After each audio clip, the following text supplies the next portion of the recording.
How's it going, YouTube? It's October 28th, 2012, 9:15 p.m. Dover, Delaware. This is coverage of Hurricane Sandy.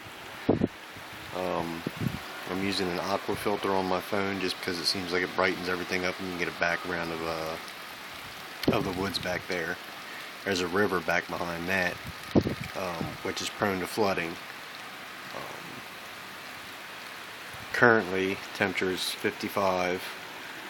Wind is north 21 miles per hour.